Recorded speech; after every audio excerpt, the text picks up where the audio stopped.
Hello everybody and welcome to a brand new Gentech PC product showcase. Today we're going to be doing a full-length feature review of the brand new Asus Strix Scar 2, which is the model number GL704. Now this is a 17.3-inch full-size laptop, but it's packed to be fairly thin and light, and of course this is targeted to be a gaming laptop. So we will be following our traditional review format today, and we'll start things off with our unboxing. As you can see, it's a nice black and red Asus box, Republic of Gamers branded on the laptop and the box. This is a fairly straightforward package. We have the laptop located right on top, and then underneath of it a few different compartments that have all the other accessories. Now it's not a super grandiose package. We have a small box here which is going to have our warranty information and driver information.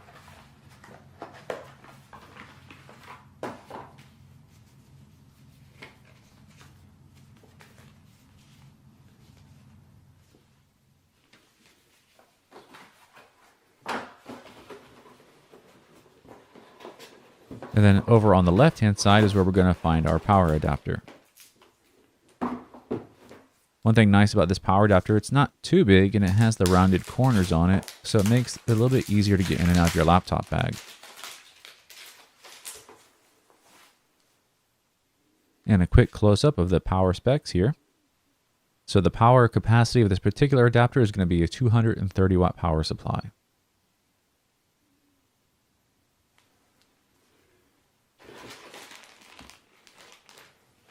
Also in that same compartment, we have our power cord. And an empty compartment on the right-hand side. So that's going to be everything you're going to find in the box on the GL704. So here we are with our laptop powered on for the first time. As you can see, it does have that thin profile. So even though it has a very large diagonal size, because it's a 17-inch laptop, it's pretty thin, both on the screen and the body of the laptop itself. Now the screen itself is very striking because of the larger size and the vibrant colors. It doesn't have a very high resolution like a 4K screen. It's only a 1920 by 1080p screen, but it has a 144 Hz refresh rate and a 3 millisecond response time. And the last bit of information about the screen is going to be the ridiculously thin bezel all the way around the edge. So while this is a larger screen, the thin bezel does reduce the overall size. It makes it more comparable to a 15.6-inch laptop that you would have had in the past. Now scrolling down over to the keyboard area, you can see we have a low-profile chiclet-style keyboard. This is LED RGB backlit. A very large area for our palms to rest because of the size of the laptop, and it's textured. It's nice to the touch. A large touchpad and individual left and right click buttons.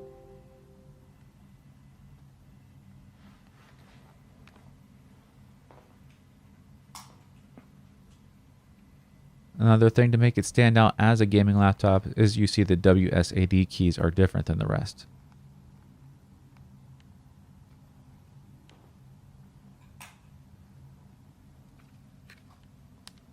Also, one more addition for the RGB lighting is going to be the lighting strip all the way across the front of the laptop.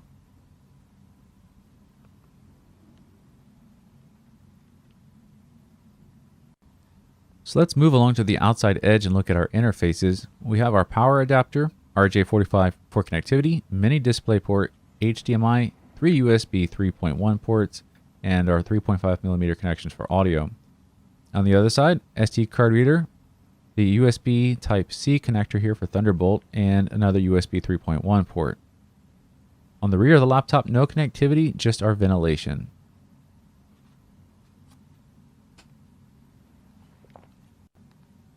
So let's move on over to the scale and see how much this laptop weighs. We have a 6 pounds and 5 ounces laptop, which is actually really great for a 17-inch laptop. If you're going to be bringing your power adapter with you, it brings your total carry weight up to 8 pounds and 1 ounce.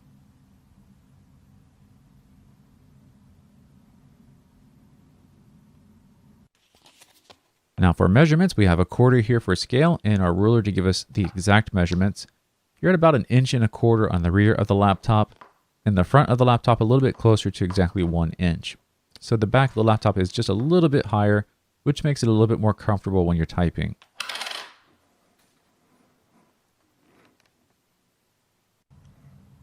Now moving into some of the meaty parts of the laptop, let's go into our device manager and look at our hardware. Now as you can see here, the star of the show is going to be the NVIDIA RTX 2070. This is not the Max-Q edition, it's the full-blown part, so it's not been reduced for laptop usage. And we have the Core i7-8750H for the CPU. For the monitor panel, here's the actual item number, so you can look that up on Google. And of course, like we mentioned, this is a 1920 by 1080p monitor with a 144 Hz refresh rate and 3 millisecond response time.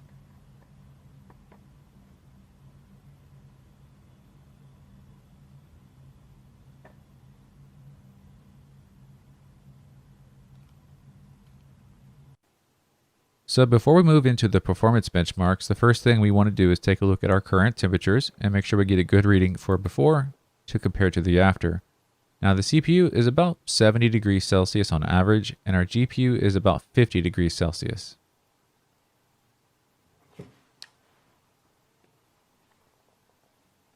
In addition to knowing those baselines, we want to know our current noise baselines as well. So with our meter out, we have about a 25 to 26 decibel reading right now next to the exhaust.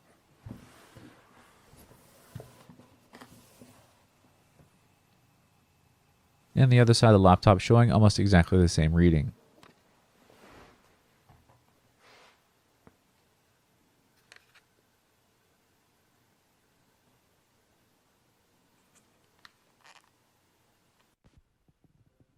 And our last baseline that we're going to capture is going to be the actual thermal camera readings from the laptop.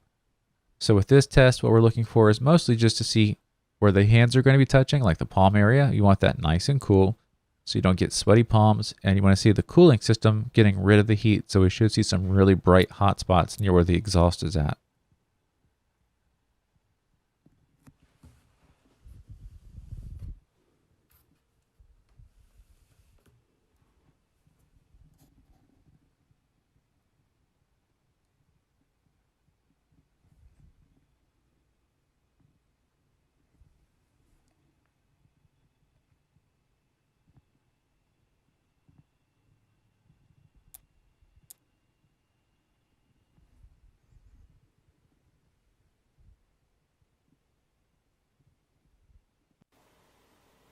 Now we're just about to move into our benchmarking, but before we did that, we also wanted to get on screen just real quick the control software that Asus puts on the laptop. It's a very well laid out and very visually appealing piece of software, and this is where you can control your fan profiles, overclocking, the keyboard colors, and all those other things.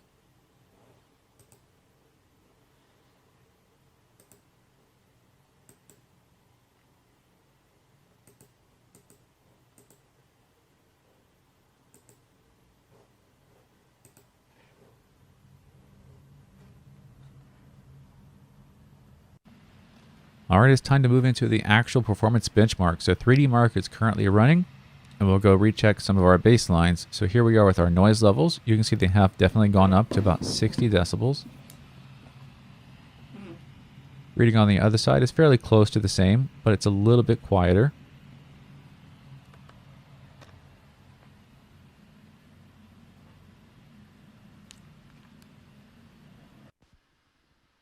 And for the actual overall temperatures, you can see they definitely have gone up a little bit as well. Luckily, the heat from the video card and CPU is being taken out of the system well enough that the palm area hasn't gotten any hotter than the baseline.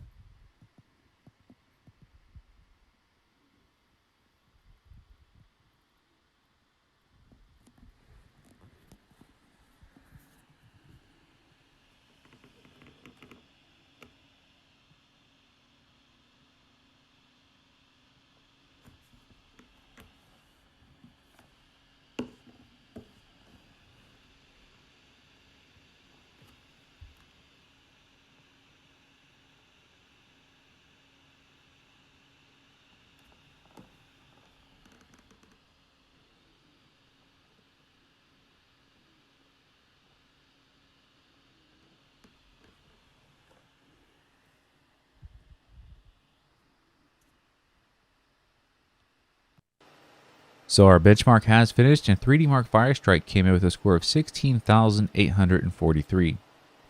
As far as how the temperatures went, the CPU about 90 degrees Celsius, which is exactly what we see from other laptops with the same CPU, and our GPU about 75 degrees Celsius, which is a really great temperature.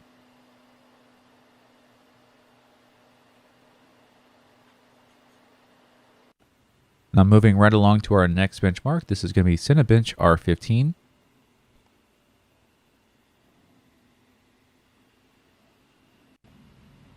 So the main thing we want to look for on this benchmark is going to be the frames per second that everything was rendered out.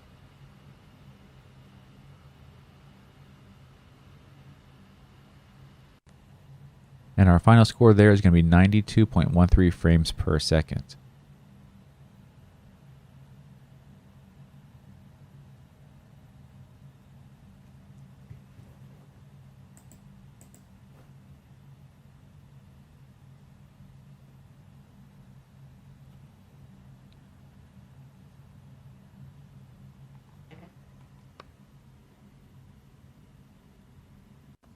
All right, next up is going to be our speaker system.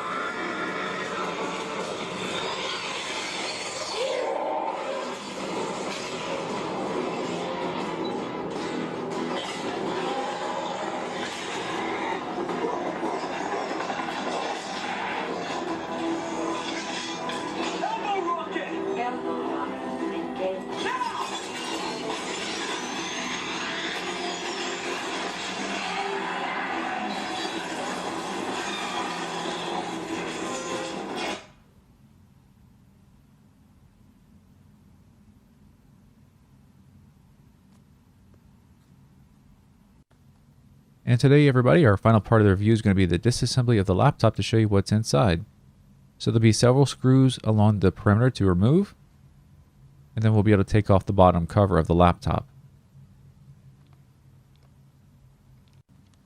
So here you can see there's several different sizes of screws here, so if you ever do take this laptop apart for any reason, make sure you keep a very good track of where the screws came from so they can go back in the same order. So here is your exclusive first look of the insides of the Asus GL704. Up front we have our battery. It's a fairly nice sized battery. We have our red PCB, which is unique. It's quite colorful. 2 RAM slots, one populated, one empty, so you could upgrade the RAM there. The low profile black heat pipe cooling system. An open M2 slot here for an SSD, so you could also upgrade a new SSD there. And here's your mass storage for a 2.5-inch SATA connection. So this is currently a mechanical drive, but you could also put an SSD in there as well. Also, while we have everything taken apart, you can see how that fiber optic channel for the light bar works. So for further disassembly of the unit, we took all the small screws out. We took the 2.5-inch drive out, and we took the cooling system off. So this has exposed our CPU and GPU. You can see that how those were located next to each other, and how the heat pipe is laid out to cool those down. And that's pretty much the full disassembly of this unit. There's nothing on the other side of the motherboard that's necessary to reach. So at this point, you could pretty much get to any component on that motherboard. So now with our disassembly complete, that's also going to be bringing our review to a close. So we hope everybody was able to enjoy the full-length feature review of the Asus GL704. So if you found yourself interested in this particular laptop or you'd like to learn a little bit more about it, go down to the video description and find the product page link. There you'll find the full system specs and the current pricing and availability for this model. Now outside of the product page, if you find yourself with any other questions or needing some help, there's 2 ways to get help. Feel free to go down to the comments section and post your question there. We'll be sure to answer it for you and everybody else. And of course, if you need one-on-one help, feel free to contact us by phone or email and we'll be sure to help you out. So once again, we just want to remind you, this was Gentech PC, and we'll see you next time.